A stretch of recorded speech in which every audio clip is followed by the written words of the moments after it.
Alright, so welcome to a practice theory for sleights. So it's a theory that I don't really believe in, but I'll say like why after I present it. But I still want to present it just in case some of you guys want to try it out or to actually put it into use. So yeah, a lot of times people just focus on the methods of magic, but there's a lot more that goes into the art and craft of magic, which includes practice, and that's why I want to present this as well. So yeah. So as the title of the video suggests, it's the theory consists of practicing moves in their most difficult setting. So let's take for example the Zero Shuffle. Yeah, why just practice it without a close-up pad? Or maybe like a push-off double, just practice it with a poop deck, or maybe like a plastic deck rather than a broken-in deck. And yeah, and the theory for that is because you practice all of those moves in their most difficult condition, every other condition will become like easier, and you'll be able to do the moves easily as well. This also plays into the fact that, hey, you never know what sort of like condition you're going to be performing in, so you might as well just practice it in the most difficult setting, so you can just adapt easily when those conditions are presented at you. Yeah, that's a pretty brief theory, because it's just practice moves like when they're at their hardest. So that's basically the theory. But the main reason why I actually don't like the theory is because humans are extremely good at adapting. Like, they're annoyingly good at adapting, right?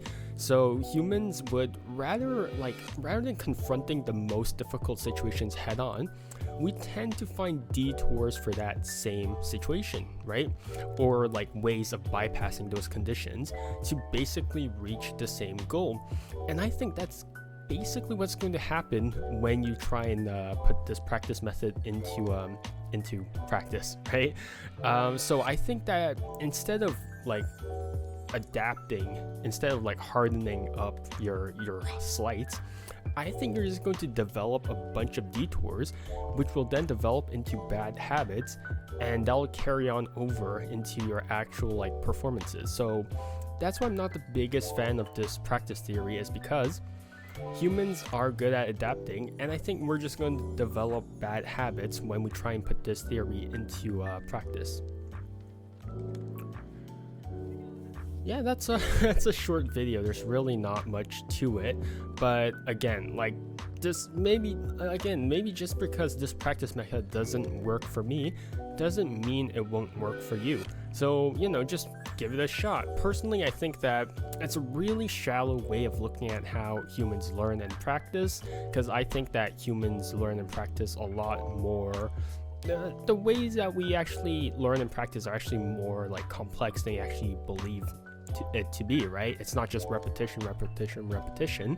So this is just an introduction, right? So this leads to a part 2 of practicing, right? Practicing efficiently and whatnot. And yeah, part 2 is going to be about desirable difficulties. So yeah, if you're interested in learning how to practice efficiently for sleights and whatnot, yeah, feel free to look at desirable difficulties, which I think is gonna come out soon, probably. I don't know my schedule, but yeah, if you want to put this practice method into practice, go ahead and yeah, just tell me the fruits of your effort, and yeah.